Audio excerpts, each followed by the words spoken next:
Buenas tardes, hermanos. En esta oportunidad nuevamente damos gracias a Dios porque nos permite estar aquí otra vez a través de este medio. Hoy estamos ya 12 de julio y damos gracias a Dios por el tiempo que nos ha dado hasta ahorita para poder seguir con estas transmisiones. Agradecemos a Dios por todo eso y también porque, bueno, usted ha sido fiel y perseverante en cuanto a estar aquí. Y no olvidar pues que el domingo es el día del Señor, aunque ahorita pues lo estemos llevando a cabo todo desde nuestros hogares.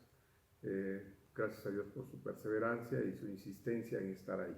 Vamos a orar en esta tarde. Vamos a dar gracias a Dios por el tiempo que nos da y pedir su dirección para este tiempo de reflexión en su palabra. Le invito a que me acompañe, por favor. Amado Señor, damos gracias en esta preciosa oportunidad, hoy 12 de julio, por permitirnos, Padre, la oportunidad de volver a retomar tu palabra. Este es un tiempo especial, Señor, en el que, bueno, hemos apartado un día, como siempre, para reunirnos hoy desde las casas. Agradecido, Señor, porque sabemos que muchas personas están observando, están oyendo y deseamos que el consejo de tu palabra, Señor, pueda ser para todos nosotros lo que necesitamos, como ese vaso de agua fresca en un día de calor, como dice tu palabra, y podamos, Señor, pues ser reconfortados, podamos ser exhortados y animados a través de esta palabra de vida. Señor, gracias por todo. Oramos pues para que el Espíritu Santo sea nuestro Maestro, Él nos dirija y nos guíe como siempre a toda la verdad. Gracias, Señor, perdona todo lo malo de cada uno y permite, Señor, que pues la bendición que tú tienes a través de tu palabra se derrame abundantemente en todos. Te lo pedimos en el nombre precioso de Cristo Jesús. Amén. Bien, le invito a que abra su Biblia, por favor, en la epístola a los Hebreos. Hebreos capítulo 7. Hoy concluimos este capítulo para entrar la otra semana, si Dios lo permite, al capítulo 8. Hebreos 7 vamos a leer todos los 28 versículos. Vamos a ver hoy solo los versos 20 al 28, pero para tener el contexto de lo que vamos a ver en los versos del 20 al 28, pues necesitamos leer todo el capítulo. Es un capítulo corto, así de que le invito a que me acompañe en esta oportunidad a leer la palabra del Señor. Como siempre, en voz alta y en sus casas, por favor, si usted está con su familia, leamos todos juntos, y si está solo, pues igual, hágalo juntamente conmigo. Acuérdese de considerar los signos de puntuación para que la lectura sea lo más correcta posible. Hebreos 7, 1 al 28. Bien, vamos a leer, yo creo que ya lo tenemos todos. Hebreos 7, 1 al 28. Perdón. Bien, dice así la palabra del Señor, leamos juntos. Porque este Melquisedec, rey de Salem, sacerdote del Dios Altísimo, que salió a recibir a Abraham, que volvía de la derrota de los reyes, y le bendijo, a quien asimismo dio a Abraham los diezmos de todo, cuyo nombre significa primeramente rey de justicia, y también rey de Salem, esto es, rey de paz, sin padre, sin madre, sin genealogía, que ni tiene principio de días, ni fin de vida, sino hecho semejante al Hijo de Dios, permanece sacerdote para siempre. Considerad pues cuán grande era este, a quien aún Abraham, el patriarca, dio diezmos del botín. Ciertamente los que de entre los hijos de Leví reciben el sacerdocio, tienen mandamiento de tomar del pueblo los diezmos según la ley, es decir, de sus hermanos, aunque estos también hayan salido de los lomos de Abraham. Pero aquel cuya genealogía no es contada de entre ellos, tomó de Abraham los diezmos y bendijo al que tenía las promesas. Y sin discusión alguna el menor es bendecido por el mayor. Y he aquí, ciertamente reciben los diezmos hombres mortales, pero allí uno de quien se da testimonio de que vive. Y por decirlo así, en Abraham pagó el diezmo también Leví, que recibe los diezmos, porque aún estaba en los lomos de su padre cuando Melquisedec le salió al encuentro. Si pues la perfección fuera por el sacerdocio levítico, porque bajo él recibió el pueblo la ley, ¿qué necesidad habría aún de que se levantase otro sacerdote según el orden de Melquisedec y que no fuese llamado según el orden de Aarón? Porque cambiado el sacerdocio, necesario es que haya también cambio de ley. Y aquel de quien se dice esto es de otra tribu de la cual nadie sirvió al altar. Porque manifiesto es que nuestro Señor vino de la tribu de Judá, de la cual nada habló Moisés tocante al sacerdocio. Y esto es aún más manifiesto si a semejanza de Melquisedec se levanta un sacerdote distinto, no constituido conforme a la ley del mandamiento acerca de la descendencia, sino según el poder de una vida indestructible, pues se da testimonio de él. Tú eres sacerdote para siempre según el orden de Melquisedec. Queda pues abrogado el mandamiento anterior a causa de su debilidad e ineficacia, pues nada perfeccionó la ley, y de la introducción de una mejor esperanza por la cual nos acercamos a Dios. Y esto no fue hecho sin juramento, porque los otros ciertamente sin juramento fueron hechos sacerdotes, pero este con el juramento del que le dijo, juró el Señor y no se arrepentirá, tú eres sacerdote para siempre según el orden de Melquisedec. Por tanto, Jesús es hecho fiador de un mejor pacto. Y los otros sacerdotes llegaron a ser muchos, debido a que por la muerte no podían continuar. Mas este, por cuanto permanece para siempre, tiene un sacerdocio inmutable, por lo cual puede también salvar perpetuamente a los que por él se acercan a Dios, viviendo siempre para interceder por ellos. Porque tal sumo sacerdote nos convenía, santo, inocente, sin mancha, apartado de los pecadores y hecho más sublime que los cielos, que no tiene necesidad cada día, como aquellos sumos sacerdotes, de ofrecer primero sacrificios por sus propios pecados y luego por los del pueblo, porque esto lo hizo una vez para siempre, ofreciéndose a sí mismo, porque la ley constituye sumos sacerdotes a débiles hombres, pero la palabra del juramento posterior a la ley, al Hijo, hecho perfecto para siempre. Bueno, gracias a Dios por su palabra, hermanos. Leímos hoy todo el capítulo, como les decía, para estar en contexto de lo que vamos a tratar a partir del verso 20 en esta oportunidad. Cada uno de nosotros hemos llegado a confiar sinceramente en nuestro Señor y le hemos dado nuestro corazón y sabemos que nuestra confianza está firmemente asegurada en Él porque Él es Dios y porque todo lo que Dios ha prometido lo cumple y lo cumplirá siempre. El tema de esta ocasión es descansamos completamente seguros en Cristo. Descansamos completamente seguros en Cristo. Como vimos la semana pasada, era necesario un cambio de sacerdocio, porque el sistema que en ese momento fungía como tal fue ineficaz, como lo vimos la semana pasada. No logró perfeccionar a nada ni a nadie. Así que, de acuerdo a la voluntad de Dios, no solo fue necesario el cambio de sacerdocio, sino que también, como el mismo autor lo dice, fue necesario también el cambio de ley, lo cual dio como resultado un nuevo sacerdocio y también, como en el verso 19 vimos la semana pasada, una mejor esperanza, que está basada precisamente en el Evangelio de Jesucristo, que son las buenas nuevas de su amor demostrado en la cruz del Calvario por todos nosotros. Bien, ahora bien, el verso 20 pues dice acá, retomando lo que el autor ha estado escribiendo, este verso 20 está hablando acerca del nuevo sumo sacerdote y dice que su nombramiento, a diferencia de los sacerdotes levíticos, el nombramiento de este nuevo sacerdote, según el orden de Melquisedec, no se hizo sin un juramento, lo cual hace referencia directa a la forma en que nuestro Señor Jesucristo, al ser nombrado como sumo sacerdote directamente por Dios, lo hace mediante el empeño de la palabra inviolable de Dios, que no solo ratifica su nombramiento, es decir, el nuevo nombramiento que se le da a Cristo en este nuevo orden, sino que también consolida su permanente función como sacerdote mediador hoy en el cielo. En el sistema levítico podemos revisar todo el libro de Levítico en el Antiguo Testamento y usted podrá ver que jamás se hizo un nombramiento a ningún sacerdote, ni siquiera a Aarón, que fue el primero nombrado, en este caso por orden directa de Dios a Moisés.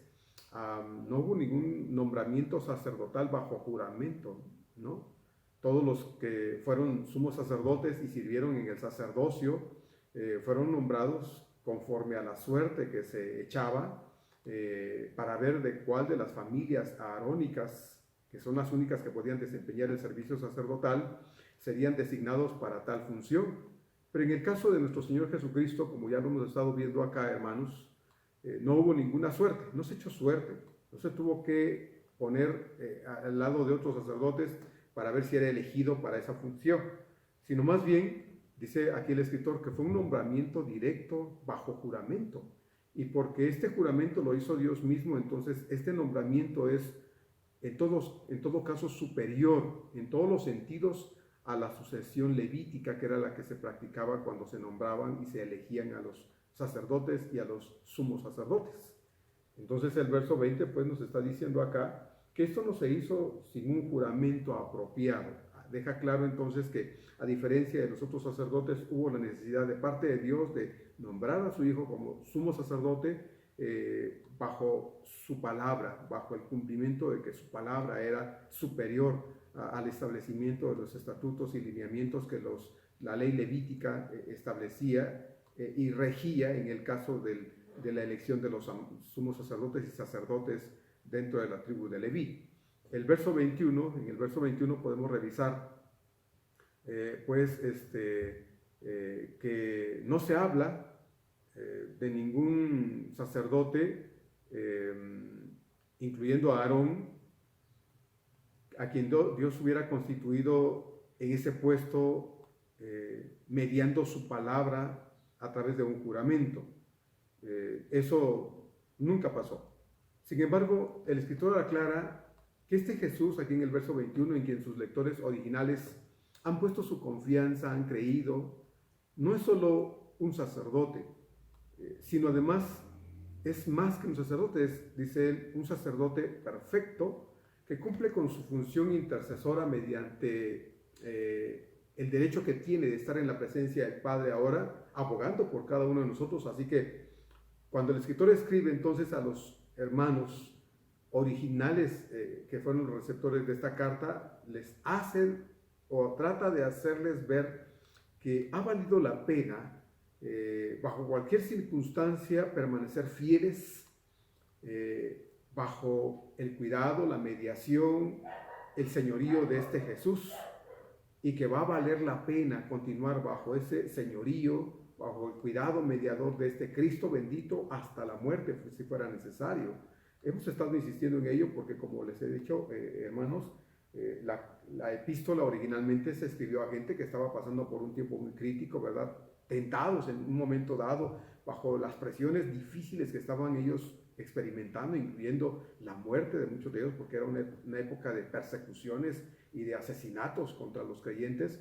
Bueno, valía la pena que los creyentes, estos a los que la epístola fue dirigida originalmente, pues pensaran que valía la pena perseverar en el Señor. Usted y yo hemos puesto toda nuestra confianza en Cristo, y me atrevo a decir que lo que hemos hecho, porque hemos creído de todo corazón que cuando nos prometió su perdón y la vida eterna en Él, en el instante que nos arrepentimos y creímos en su sacrificio en la cruz, en ese preciso momento nos dio su perdón y también nos otorgó el regalo maravilloso de la vida eterna.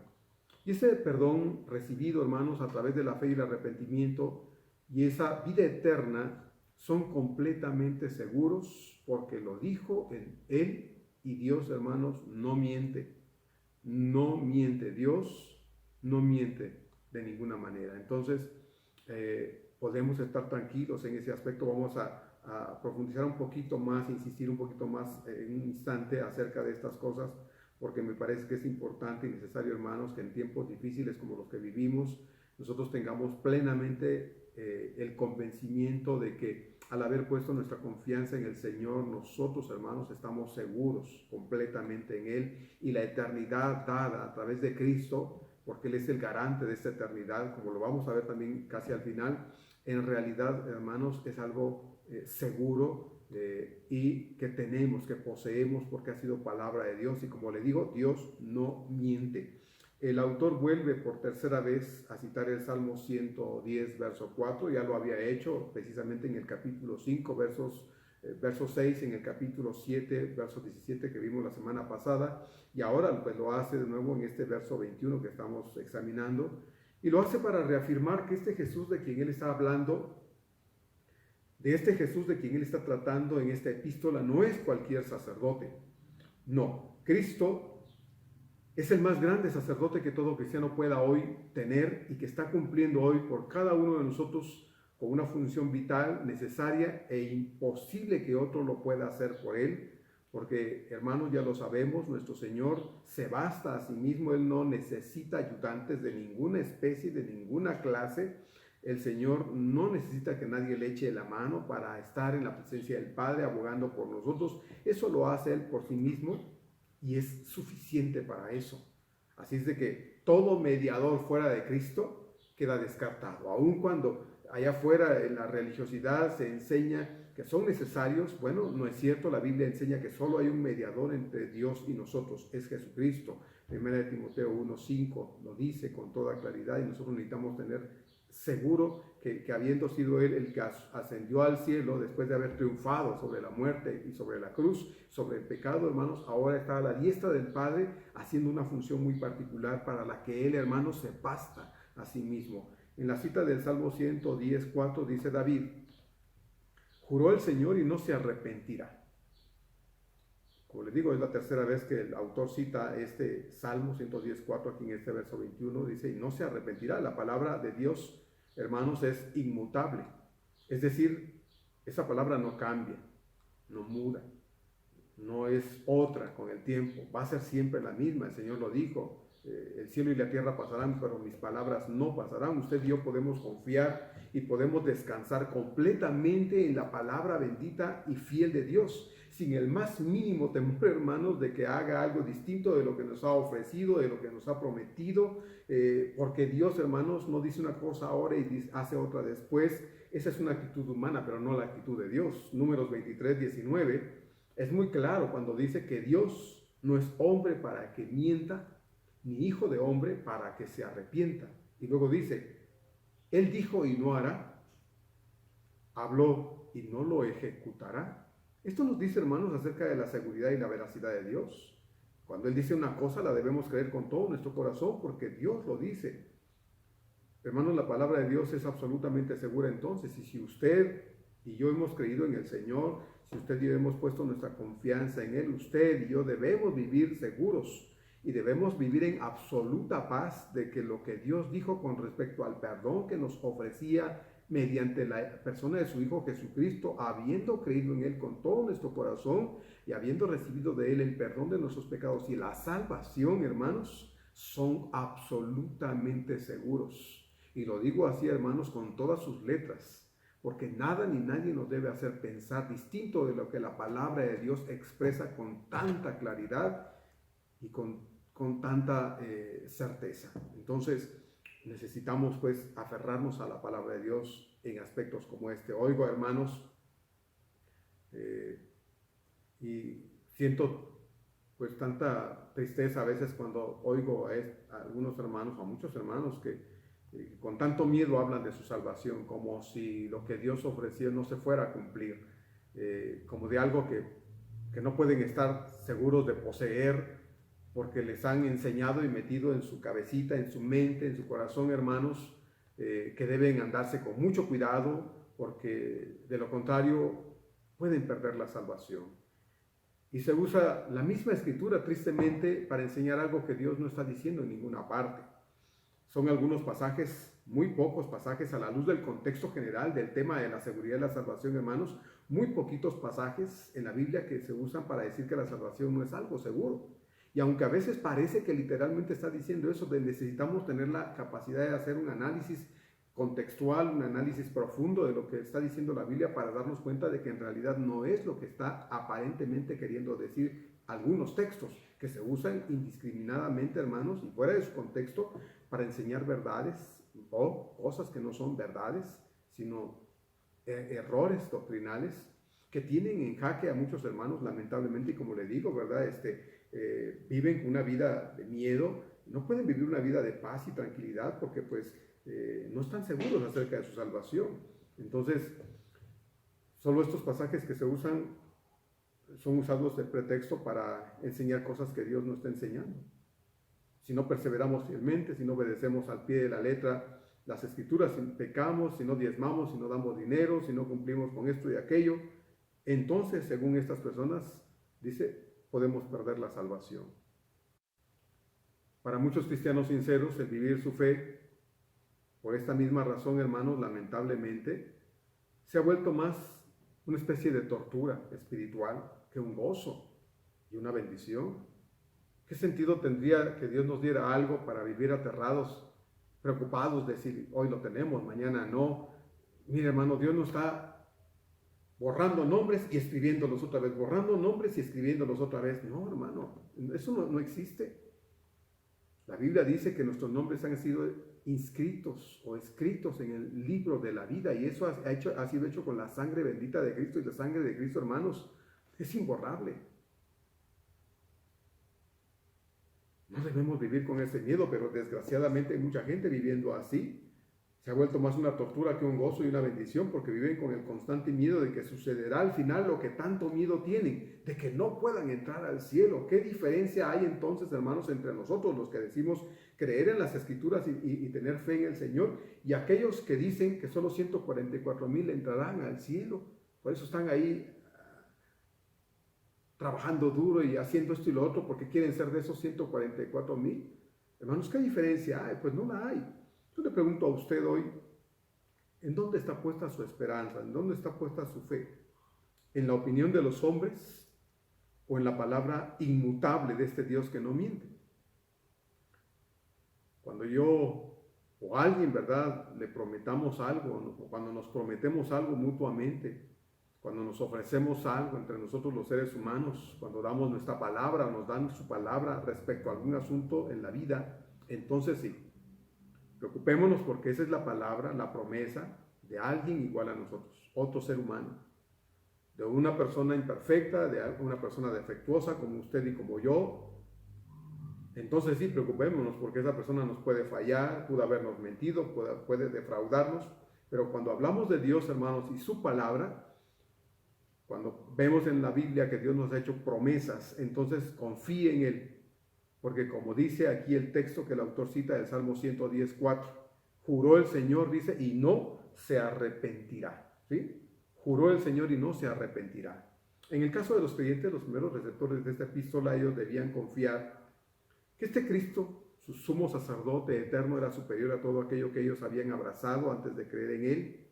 Y como ya se ha dicho, ninguna crisis, por difícil que fuera, que estuvieran atravesando, debía ser motivo o razón suficiente para poder regresar al pasado, para abandonar lo que tenían en el Señor y regresar a un pasado que no tenía nada valioso, que no había tenido nada importante, porque lo valioso e importante ahora lo tenían en la persona de Jesús y en la relación y comunión que tenían ellos con su Señor. Así es de que lo que el escritor trata de hacer una y otra vez es hacerles ver que donde están es el mejor lugar, que en la persona en donde están ellos parados es la persona más confiable, más segura, porque es el Señor, es el Dios hecho carne, el Dios, el Señor que está ahora ya en el cielo y está llevando una función muy importante. Se los dijo a ellos y ahora a nosotros que nos han alcanzado pues este mensaje en este tiempo, pues diríamos tiempos finales, ¿verdad? Pareciera ser, para que nosotros igualmente, hermanos, pensemos, estemos seguros de que la decisión que hemos tomado acerca de estar en el Señor y creer en Él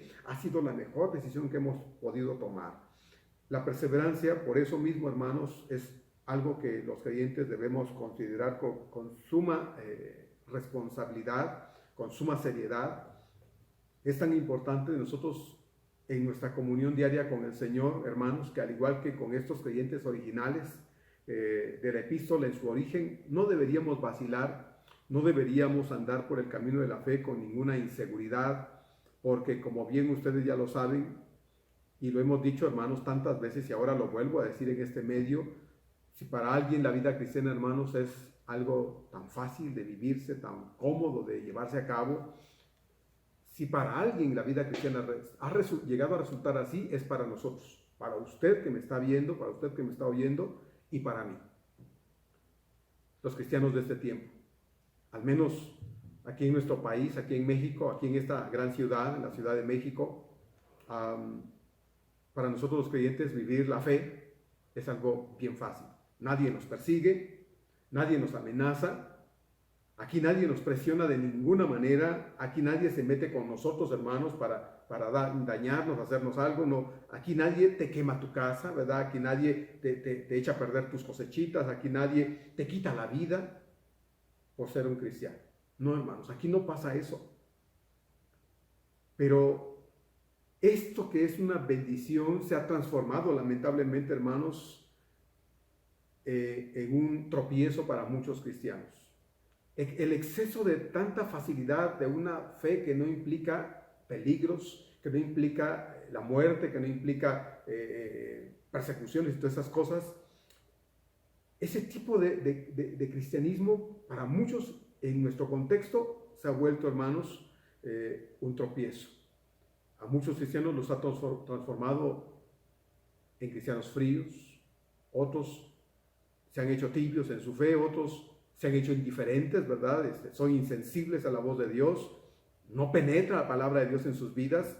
Otros, igual que Demas, ahí en 2 de Timoteo 4:10, recuerda usted, lo vimos no hace mucho, cuando Pablo habla acerca de su situación y él está hablando de que ya ha llegado al final de su carrera, él está hablando de las personas que lo han abandonado y entre ellos dice, hablando ahí en 2 de Timoteo 4:10, dice, Demas, amando este mundo, se ha ido. Muchos igual lo hacen en este tiempo, ¿verdad? Prefieren y eligen amar al mundo y abandonar al Señor. Así que no siempre la vida libre de presiones, libre de situaciones difíciles, hermanos, es buena. A muchos les hace daño en su fe y es aquí donde la perseverancia precisamente se hace tan necesaria, no por temor a perder la salvación, porque yo espero que usted, hermano, que me oye hoy, que ve este sermón, esté plenamente convencido de que si usted ha nacido de nuevo sinceramente, si usted le ha abierto su corazón al Señor de verdad, usted es salvo. No porque yo lo diga, sino porque es la promesa de Dios. Y Dios no miente, como dice ahí en Juan 6:47. De cierto os digo, el que cree en mí tiene vida eterna. Juan 10, 27 y 28, dice el Señor, mis ovejas oyen mi voz, y yo las conozco y me siguen, dice. Y el 28 agrega, y yo les doy vida eterna, y no perecerán jamás, ni nadie las arrebatará de mi mano. Romanos 6, 23 nos recuerda, porque la paga del pecado es muerte, mas la dádiva de Dios es vida eterna en Cristo Jesús, Señor nuestro. Primera de Juan 2, 25 nos dice, y esta es la promesa que Él nos hizo, la vida eterna. Primera de Juan 4, 13 nos recuerda, en esto conocemos que permanecemos en Él y Él en nosotros, en que nos ha dado de su Espíritu. Primera de Juan 5, 11 al 13 dice, y este es el testimonio, que Dios nos ha dado vida eterna y esta vida está en su Hijo.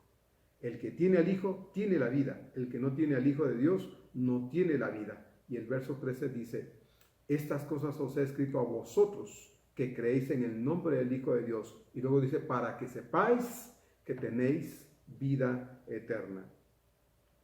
Juró el Señor, dice entonces el verso 21 de aquí de Hebreos 7, y no se arrepentirá.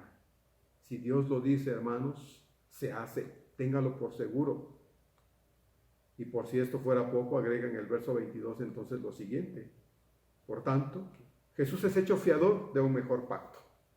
Como el sistema levítico fue ineficaz para acercar al hombre de manera definitiva a Dios, entonces Dios establece una nueva forma de acercamiento a Él y lo hace mediante la persona de su Hijo Jesucristo.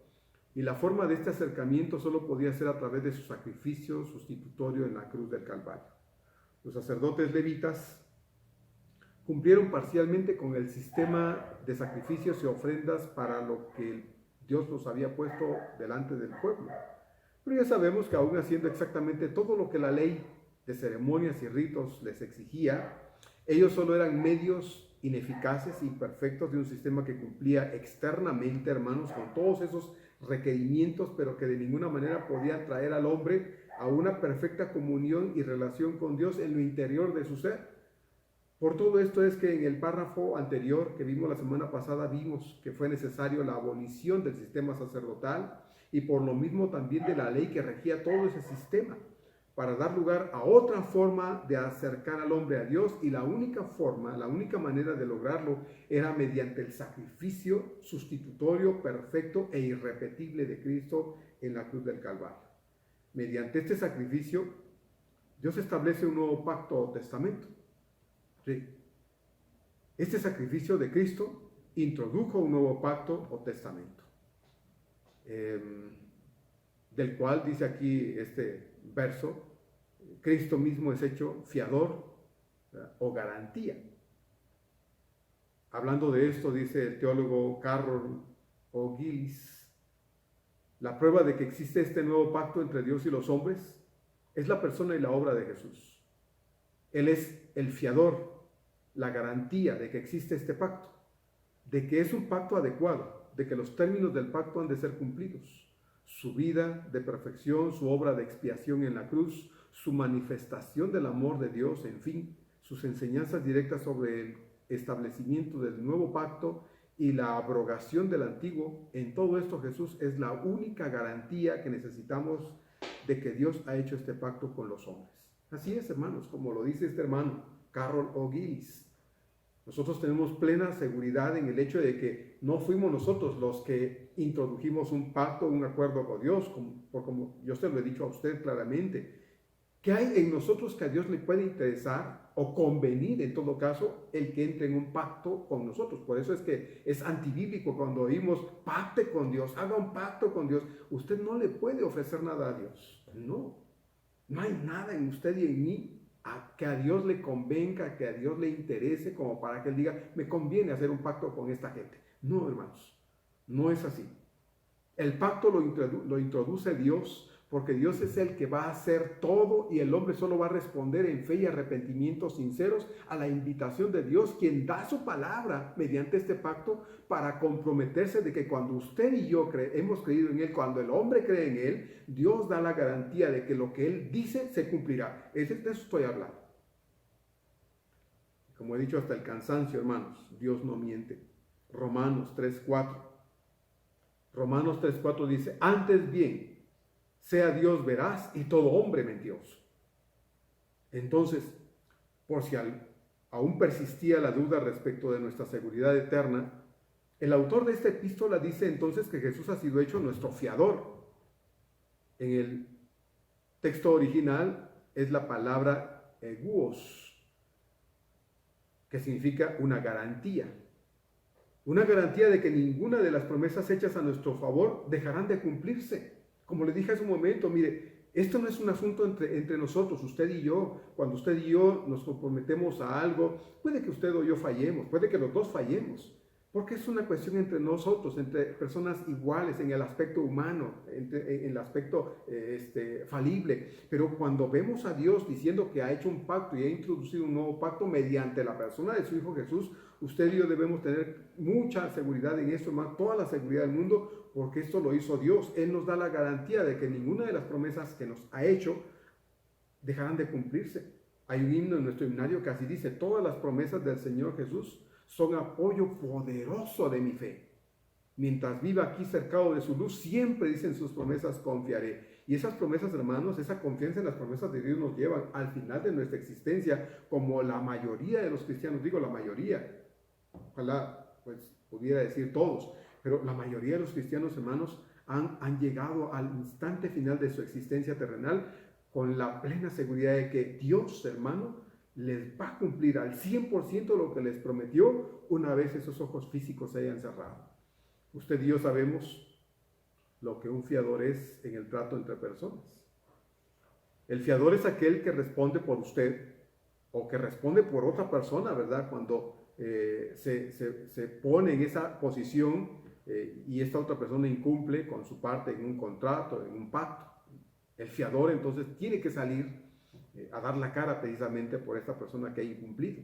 Y la garantía es la seguridad de que algo se realizará, de que algo se va a cumplir. Es la garantía, es la seguridad de que algo sí se va a cumplir. Y aquí en este texto, el autor está diciendo que Cristo no solo es nuestro fiador, sino que además, dice, es nuestra garantía acerca de nuestra seguridad eterna. Y le vuelvo a preguntar, ¿o cree usted que Dios nos está mintiendo, hermanos? Porque si tenemos esa duda, tengamos mucho cuidado, porque estamos poniendo en tela de duda la palabra de Dios. Tengamos mucho cuidado. Así es de que no es fácil solo decir, yo creo, pero es que no tengo tanta seguridad, no. O creo o no creo, o está seguro o no está seguro, no hay de otra.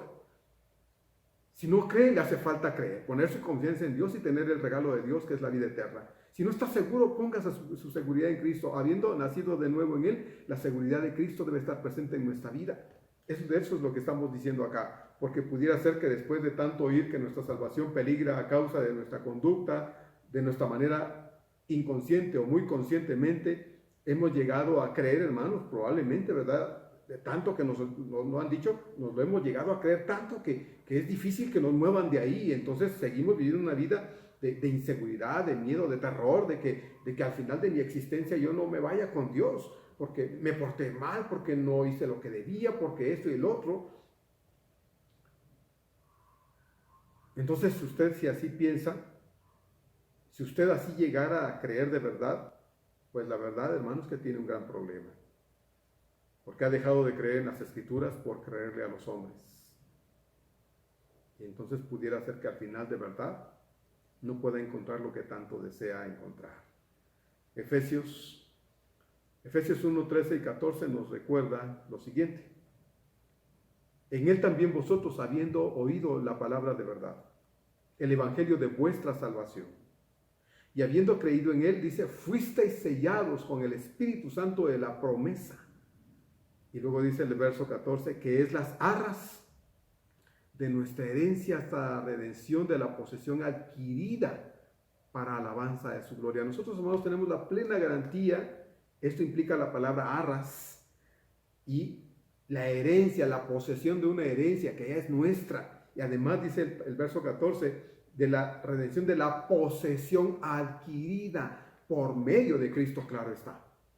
Por esto, mis queridos hermanos, es que la vida cristiana es debe ser una vida de gozo, de paz, de esperanza, de seguridad, una vida de convicción, de perseverancia, una vida de victoria sobre las luchas de cada día, porque el creyente verdadero siempre va a avanzar y a levantarse cuando a veces se cae, y no de la gracia, aclaro.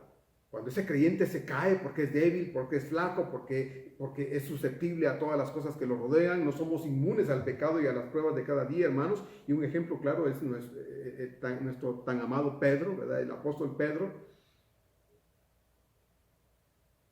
Así es que no somos inmunes, hermanos, al pecado. No somos inmunes a las situaciones adversas a nuestro alrededor. Estamos encerrados en nuestras casas por la pandemia. Muchos hermanos en la fe han muerto.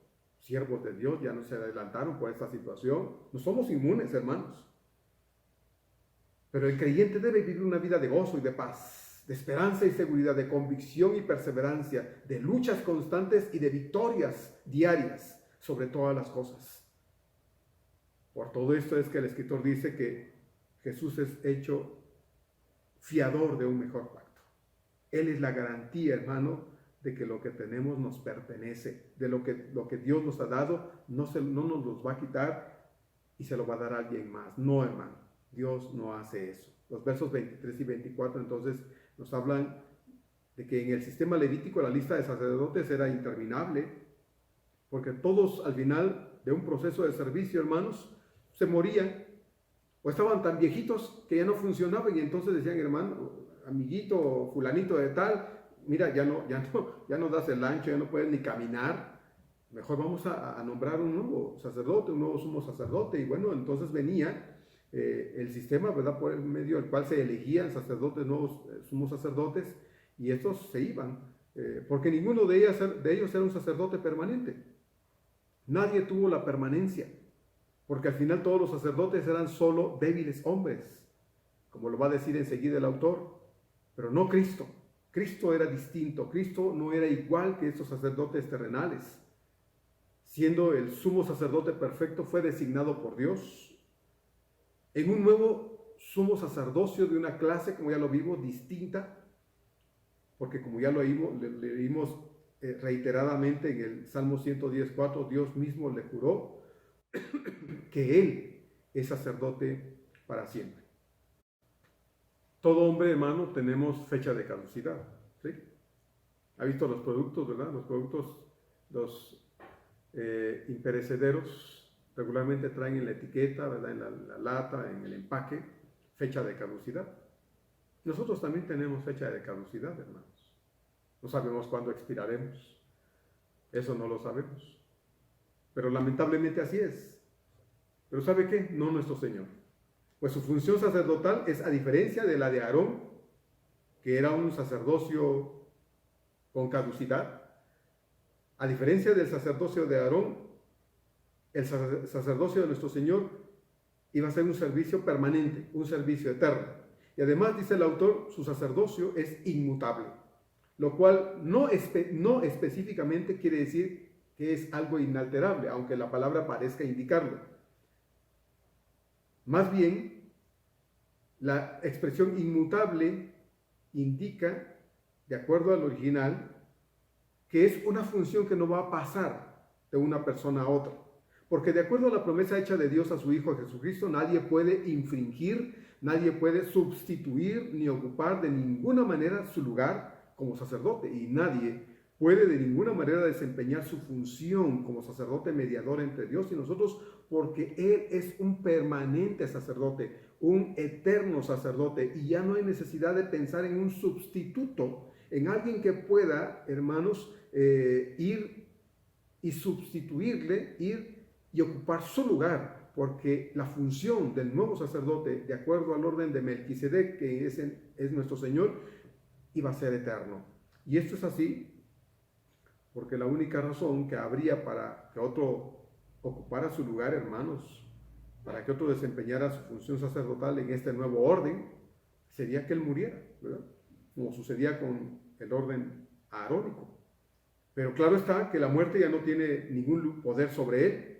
Sí murió en la cruz del Calvario, ¿sí? Expiró, como lo vimos hace no mucho tiempo, fue sepultado, pero resucitó al tercer día. Por eso hablamos de un sacerdocio eterno. Él no necesita que otro tome su lugar, puesto que Él permanece para siempre. ¿Se da cuenta, hermano, que nuestro gran Señor jamás nos abandonará? Los sumos sacerdotes se familiarizaban con la gente, se encariñaban con las personas y las personas con ellos, ¿verdad? En el transcurso de su sacerdocio sucedía esto, pero llegaba el día en que esos sacerdotes morían y la gente tenía que lamentar la pérdida de este sacerdote y se tenían que de nuevo habituar a un nuevo sacerdote. Pero hermanos, nuestro Señor no. Nuestro gran Señor jamás nos abandonará, jamás nos ignora, jamás nos descuida. Siempre está a nuestro lado, siempre está ahí para abrazarnos, siempre está ahí para animarnos, siempre está ahí para levantarnos, tendernos la mano cuando nosotros, hermanos, estamos cayéndonos o nos caemos y nos dice, levántate, toma mi mano, levántate en mi nombre. Él lo dijo, Mateo 28:20. He aquí yo estoy con vosotros todos los días hasta el fin del mundo. Él sí hace eso, hermano. Él sí está con nosotros todos los días como fue su promesa. Verso 25. Este verso 25 nos presenta la base que nos otorga la plena seguridad de la salvación que solo el sacerdote perfecto puede dar a todo aquel que viene a Dios para hallar en Él el perdón, para hallar en Él la restauración de su relación con el Padre y la plena seguridad para toda la eternidad.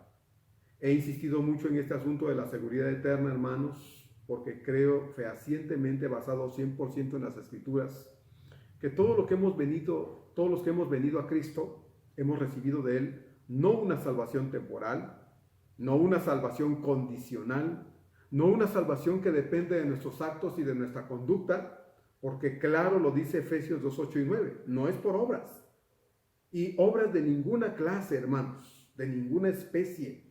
No es por obras, sino todo lo contrario, una salvación 100% segura que depende del todo de la fidelidad de Dios, tal como lo dice aquí el verso 25, por lo cual, dice el autor aquí en Hebreos 7:25, puede también salvar a los que por Él se acercan a Dios. Esta salvación no es algo temporal, esta salvación no está a capricho de un Dios caprichoso, no está al antojo de alguien que hoy dice una cosa y hace otra cosa después. No, hermanos.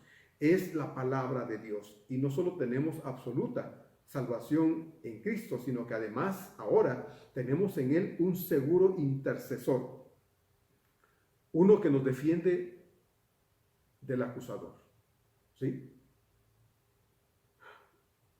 Cuando llega a querernos acusar, como suele ser su costumbre, porque lo dice Apocalipsis 12:10, dice ahí en Apocalipsis 12:10, entonces oí una gran voz en el cielo que decía, ahora ha venido la salvación, el poder y el reino de nuestro Dios y la autoridad de su Cristo. Y luego dice, porque ha sido lanzado fuera el acusador de nuestros hermanos, el que los acusaba delante de nuestro Dios día y noche. Fíjese, ¿no?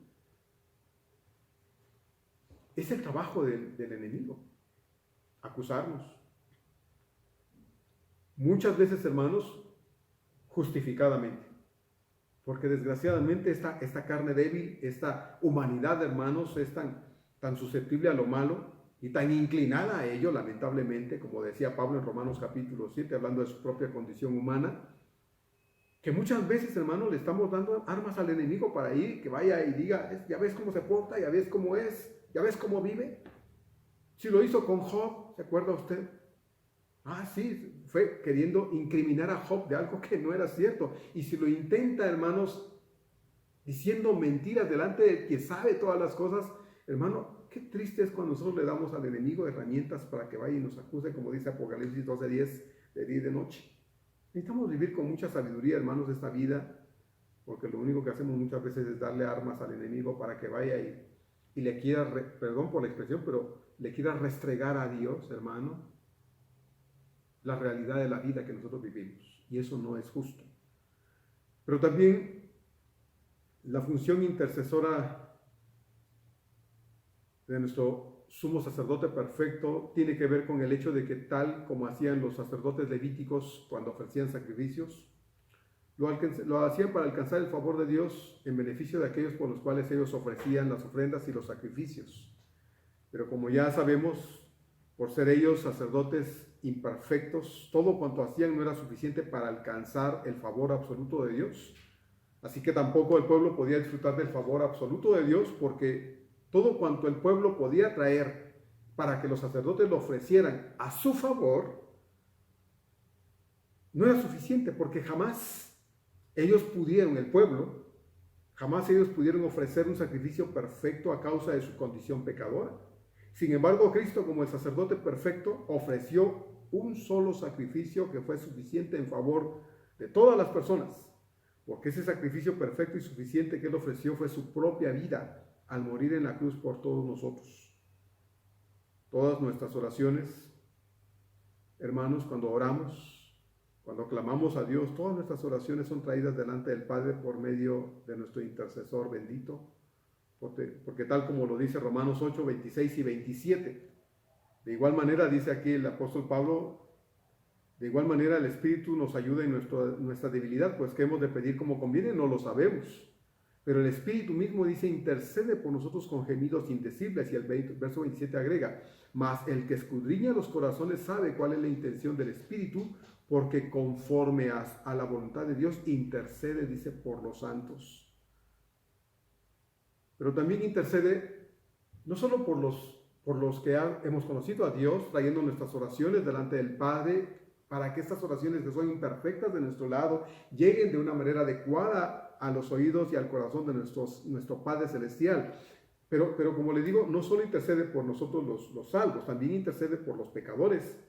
Cuando venimos a Dios para alcanzar de Él su perdón, porque Él es quien por medio de su sangre bendita nos ha acercado al Padre, nos acerca al Padre, ha abierto un camino directo, como lo vimos hace unos días también, para alcanzar de Dios la misericordia y el perdón oportunos. Hebreos 10, 19 dice, así que, hermanos, teniendo libertad, dice, para entrar en el lugar santísimo por la sangre de Jesucristo. Y Juan 14, 6 nos recuerda, yo soy el camino, dice el Señor, y la verdad y la vida, y nadie, dice, viene al Padre sino por mí. Así es, hermanos.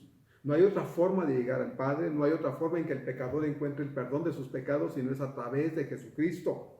No son las obras, no es nuestro grado religioso, ni nuestro título religioso, no es nada que nosotros podamos hacer. Efesios 2, 8 y 9, no son las obras humanas. Es Cristo el que nos acerca al Padre y es el único que puede mediar para que el Padre otorgue el perdón al pecador penitente. Verso 26. Por eso el autor dice entonces que tal sumo sacerdote nos convenía. Fíjese, usa una expresión muy atrevida en todo caso, parece, ¿no? Conveniente. Tal sumo sacerdote nos convenía, porque no es cualquier sumo sacerdote como los que habían servido en el sacerdocio arónico, que eran hombres defectuosos y falibles en todas las cosas, pero el nuevo sumo sacerdote divino y perfecto tenía que evidenciar en su carácter la naturaleza de su función. Por eso el escritor dice que este sumo sacerdote no solo evidenció un carácter acorde a su función, un carácter perfecto, sino que además dice, este nuevo sacerdote perfecto es santo. Nos convenía, dice, porque es santo, es decir, sin pecado. Él nunca pecó. Fue hombre 100%, un ser humano 100%, pero jamás pecó. Además dice, inocente, verso 26. Inocente, porque ninguna de las acusaciones que le dirigieron, recuerda usted cuando lo acusaron, ninguna de las acusaciones que le dirigieron eran ciertas, aunque estas lo llevaron lamentablemente a la cruz. Aparentemente, recordemos pues que la razón por la que él fue a la cruz no fueron las acusaciones, fue su amor por nosotros, hermano Juan 3:16. Entonces, dice además, sin mancha. Aunque estuvo aquí en este mundo de pecado, estuvo y vivió aislado de todo lo malo. Estuvo aquí, pero no participó de ninguna cosa mala, hermanos. Por eso entonces él también es inocente, él es santo, él es sin mancha. Entonces, además dice, es apartado de los pecadores. Esto no significa que no tuvo relación con ellos, al contrario, hermanos. Nosotros sabemos porque ahí mismo en Mateo 11:19 dice, cuando lo acusaban, dice él, vino Juan el Bautista que no come ni bebe ni nada, dicen, este está endemoniado. Pero viene el Hijo del Hombre que si come y bebe, dice, este es comelón y bebedor, amigo de publicanos y pecadores. Sí, él tuvo relación con la gente, se relacionó con la gente, tuvo contacto con ellos, pero no hubo comunión con ellos en el pecado, hermanos. No, esto no pasó. Es muy distinto a que el Señor viniera y se relacionara con la gente, se amistara con las personas, a decir, entonces participó de su pecado, porque no es así, hermanos. Él se mantuvo aislado de todo lo malo en los hombres y además agrega el mismo escritor, hecho más sublime que los cielos al final. El hacedor y sustentador de todo el universo debe ser naturalmente más sublime y eminentemente mayor y más grande que todo lo creado. Y con justa razón, cuando debido a su obediente sacrificio en la cruz fue exaltado, dice Filipenses 2, 8 al 11, fue exaltado hasta lo sumo y por lo mismo se le dio un nombre que es sobre todo nombre. ¿Sí? Entonces, estas son las características de este sumo sacerdote, ¿no? Parte del carácter que él reflejó, dice entonces, hecho más sublime que los cielos. Verso 27. El sacerdocio de Cristo se basa sobre lo que él hizo, el sacrificio que él ofreció de sí mismo como víctima expiatoria, de acuerdo a las palabras del autor en esta epístola aquí. De este sacrificio, base de toda la obra de mediación entre Dios y el hombre, vamos a tratar, si Dios lo permite, hermanos, en los capítulos 8 y 9. El capítulo 8 lo vamos a comenzar ya la otra semana, primeramente él. Pero el autor creyó necesario mencionar este asunto aquí al final de este capítulo 7, pues la presentación del sacerdocio, según el orden de Melquisedec de Cristo en este capítulo, no podían completarse sin esta indicación de cómo el justo Dios había de admitir, o de por qué el justo Dios había de admitir a hombres pecadores venir a su santa presencia, sino solo y exclusivamente a través del sacrificio de Cristo en la cruz y de su mediación bendita a causa de su sangre derramada en favor de todos nosotros los que nos hemos acercado a Dios para suplicar su perdón. Por eso es que el autor tiene que insertar esto aquí, aunque lo va a tratar con más detenimiento en los capítulos 8 y 9. Pero es necesario para poder completar lo que él ha estado viniendo hablando acerca del nuevo sacerdocio y de su función y de las razones que había para este sacerdocio perfecto y de lo que éste implicaba en su carácter, como lo acabamos de ver, hermanos, en la relación que ahora este nuevo sacerdote puede tener con todo aquel que se acerque a él para venir y pedir el perdón del Padre. Fue un sacrificio, entonces, dice aquí el escritor, único e irrepetible. Por eso el autor dice aquí en este verso 27, lo hizo una vez y para siempre. No se puede ni se debe repetir de ninguna forma, tal como dice el autor en el mismo, aquí en el mismo capítulo 9, verso 26. No se debe ni se puede repetir ese sacrificio. Dice ahí en el capítulo 9, 26 de aquí de Hebreos, de otra manera, dice, le hubiera sido necesario padecer muchas veces desde el principio del mundo. Pero ahora se presentó una vez para siempre por el sacrificio de sí mismo para quitar de en medio el pecado. Es un sacrificio irrepetible, hermanos, por eso es que nosotros no creemos en el sacrificio que se lleva a cabo en las misas, ¿verdad? Lo cual significa eso, un sacrificio, porque el sacrificio de Cristo se hizo una vez y para siempre, no hay necesidad de otro, ni de otro, ni de otro. Y el escritor dice además que el sacrificio ofrecido no solo es irrepetible, es único, sino que fue también el sacrificio, dice él, de sí mismo. De sí mismo. Todo el infinito valor del Dios hombre estuvo presente en ese sacrificio. Todo el infinito valor del Dios hombre estuvo en el sacrificio que él hizo de su propia persona. Juan el Bautista había dicho cuando lo vio en alguna ocasión, he ahí el Cordero de Dios que quita el pecado del mundo. ¿Sí?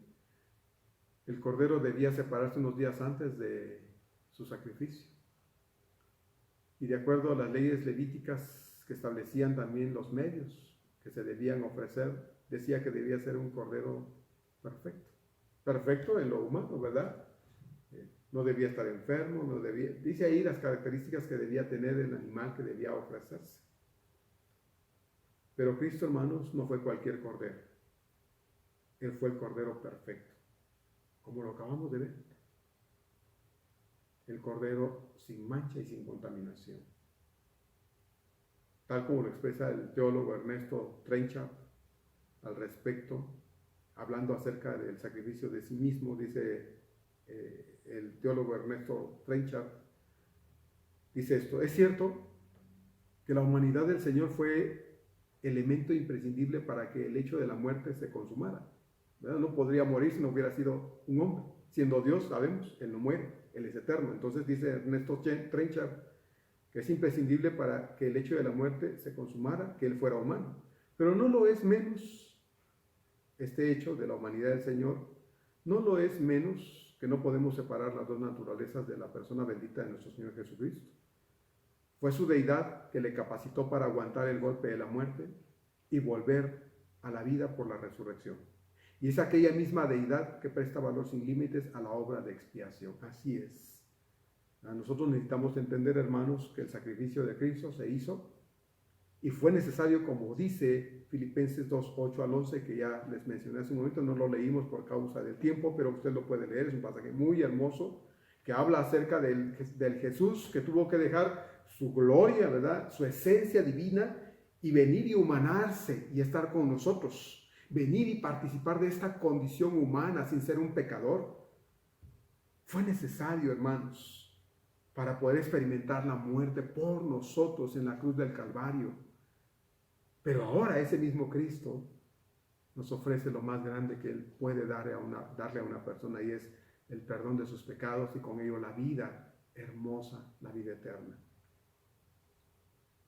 El verso 28 concluye. El escritor termina este capítulo expresando 4 contrastes entre Jesús y los sumos sacerdotes levíticos. Número 1. Jesús es constituido sumo sacerdote por la palabra y el juramento de Dios, mientras que aquellos lo eran por una ley dada por un hombre, Moisés. Número 2. Jesús fue constituido por un decreto posterior que anuló la ley anterior levítica. Número 3, Jesús es hijo, mientras que aquellos fueron solo hombres. Y 4, Jesús es perfecto, mientras que aquellos sacerdotes levíticos eran débiles seres humanos. Hermanos, ya para finalizar, nos conviene apropiar para nosotros mismos toda la bendición de tener a nuestro favor a la diestra de la majestad de las alturas al hombre Dios, al Rey sacerdote, quien se digna en esta esfera tan gloriosa, hermanos, de su divinidad, en la presencia del Padre, a la diestra del Padre, de seguir sirviéndonos a nosotros, los suyos, aquellos que Él conoce y le conocemos.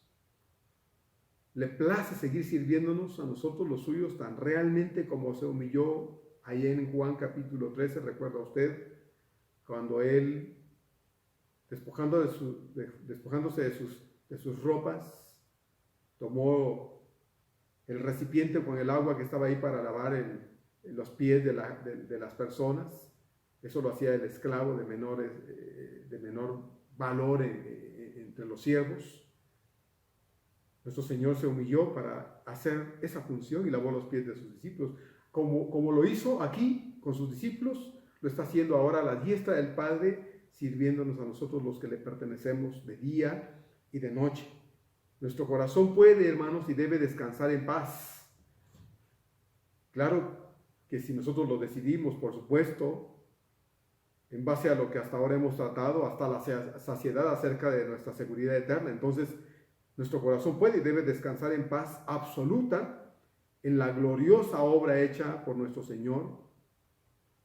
Pero hermanos, déjenme decírselo, es una locura, es una necedad y es un pecado permitir que, sabiendo estas cosas, hermanos, se apoderen de nuestro espíritu las ansiedades y las zozobras acerca de la eternidad, habiendo conocido a Cristo sinceramente. Sí. Es una locura, una necedad y un pecado vivir una vida ansiosa con respecto a la eternidad, sabiendo que Dios en su palabra, hermanos, nos da garantía mediante su palabra de que lo que Él dice lo va a cumplir.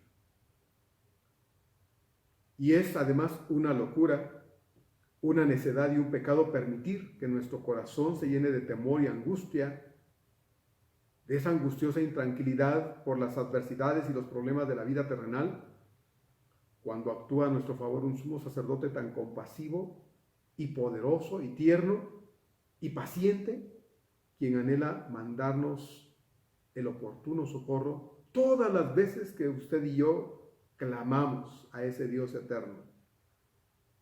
Está dispuesto a darnos su oportuno socorro. Como dice Jeremías 33:3. Clama a mí, yo te responderé. ¿Sí? Entonces es una locura, una necedad y un pecado vivir una vida de angustia e intranquilidad por los problemas, las adversidades y todas las cosas que nos rodean en este mundo, cuando tenemos a un sumo sacerdote compasivo, tierno y paciente que anhela siempre darnos su oportuno socorro todas las veces que nosotros clamamos a Él. Y yo le pregunto para terminar, ¿usted cree en todo esto, hermano? ¿Usted lo cree con todo su corazón? Ojalá que sí. Ojalá que sí. Se lo digo sinceramente. Ojalá lo creamos con todo nuestro corazón. Vamos ahora, con eso terminamos. Amado Señor, en esta tarde damos gracias porque hemos estado estudiando, Señor, pues cosas tan importantes en tu palabra. Y damos gracias, Señor, porque en ti, como dice la misma Escritura, todo es sí y es amén. No hay ninguna palabra a medias.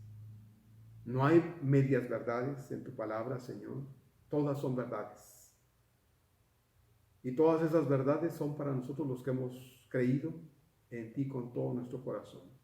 La plena seguridad de que todo lo que tú has dicho, Señor, nos lo cumplirás un día muy próximo. Y damos gracias, Señor, porque eso debe producir en nuestro corazón una vida de gozo, de paz, de esa bendita felicidad que produce el hecho de saber que, Señor, ya no hay más temor de ningún fuego. Ya no hay más temor, Señor, de ninguna separación eterna de ti. No, Señor. Los que hemos creído en ti, ahora tenemos, de acuerdo a la Escritura, paz. Y esa comunión renovada por medio de nuestro bendito Señor Jesucristo. Muchas gracias, Señor, por revelarnos estas cosas, porque todas estas verdades, Señor, son para nuestra firmeza y nuestra perseverancia diaria en este mundo. Ahora, Señor, bendice a mis hermanos y permite, Señor, que estas verdades de tu palabra no solo resuenen en su corazón, sino que puedan acomodarse en cada uno de nosotros, Señor, y nos puedan proveer una vida de completa y absoluta seguridad espiritual. Te lo suplico con todo mi corazón, Señor, en el nombre poderoso de Cristo Jesús. Amén. Bien, hermanos, si Dios lo permite, nos vemos la otra semana. Lea el capítulo 8 de Hebreos para que más o menos se familiarice de lo que vamos a estar hablando ya la otra semana. Que Dios los bendiga. Hasta la próxima, si Dios lo permite.